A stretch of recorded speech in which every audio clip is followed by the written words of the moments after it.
Welcome back, everyone. We're ditching the usual agenda today because, honestly, I'm just way too excited to jump straight into this one. Today's explainer is taking us to Bhairavpur.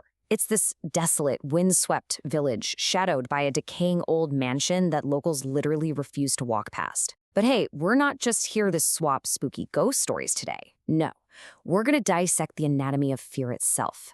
We're looking at how one highly localized terror can just infect a whole community.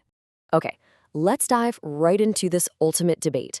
Are ghosts actually real physical entities, or is it all just fear? Just our minds playing tricks on us? In this explainer, we're flipping the script. We aren't treating the Bhairavpur haunting as a standard paranormal investigation.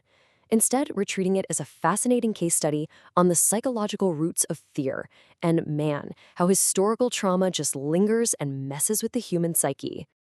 To really get this, we have to understand the absolute core of the terror in this village. Locally, they call it Aahat. Now, literally translated, Aahat just means the sound of footsteps. But in Bhairavpur, it became something so much darker.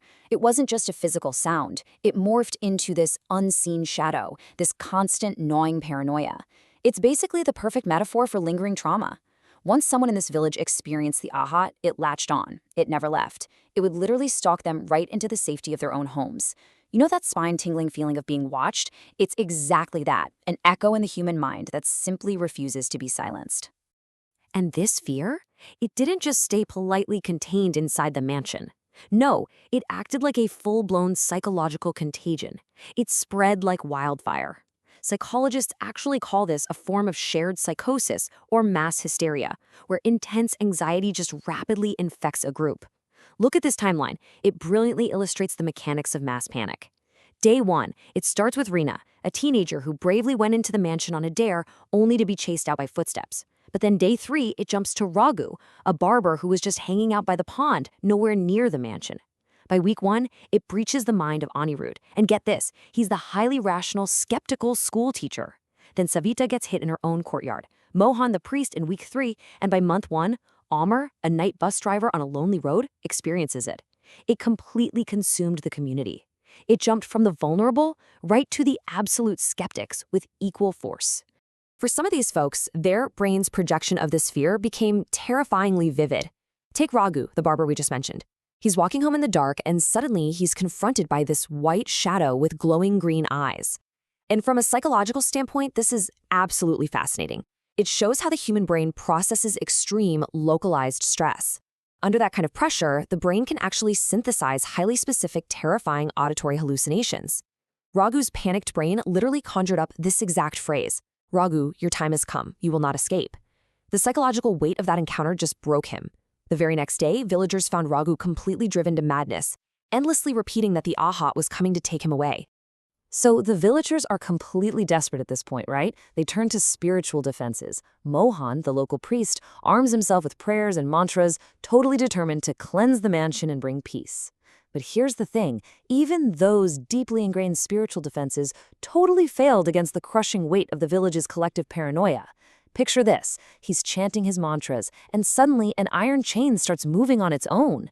Then Mohan watches as these exact words appear, literally written in blood on the wall. It is impossible to escape the Aahat. The poor guy just dropped his prayer beads and bolted in absolute terror. At that point, the psychological grip on the village was total. Well, eventually, logic had to step in. The police send in DCP Arvind. Now, this guy is a strictly rational officer, the kind who laughs at ghost stories. But even he ends up feeling a phantom hand on his shoulder while in the ruins. That's when he realizes, okay, to end this psychological terror, we have to dig up the physical truth. Let's move to how this builds, because it's like a movie. At midnight, he gathers this brave little team. They push open a rusted iron door, and they head down these damp, pitch-black stairs right into the mansion's basement. Metaphorically and physically, they were descending straight into the village's buried subconscious. And what they found down there in the dark, it had been buried for a long, long time. 100. That is the exact number of years this horrific secret had been left rotting beneath the soil of Bhairavpur. Just think about that. A full century of suppressed historical trauma just sitting there waiting to bubble up to the surface and infect the minds of a totally new generation. So, the crucial point here is that this haunting wasn't just some random act of supernatural evil. No, it was triggered by a very real, very horrific historical event. Down in that damp, mossy basement, the truth finally comes out. They're confronted with the spirit of Lolita, the original mistress of the mansion. A century ago, driven by pure, unadulterated greed, her husband buried her alive. Right there, in that exact basement. It's a known psychological phenomenon that geographical locations can absorb the collective memory of a tragedy. It creates this localized anxiety that later generations basically inherit. Lolita's dying screams, her desperate footsteps, they had seeped right into the foundation of the building, birthing this massive collective psychological terror that would end up plaguing the whole town 100 years later. Faced with this super overwhelming revelation, DCP Arvind makes a pretty drastic, highly physical decision. He figures, to kill the fear, you've got to destroy the physical source. So, they literally set the entire mansion ablaze.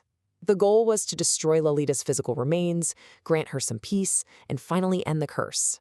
After the fire, the whole village gets together for this massive collective prayer. And for a little while, you know what? It actually worked. A temporary, super fragile peace returned to Bhairavpur. Everyone thought the nightmare was finally over.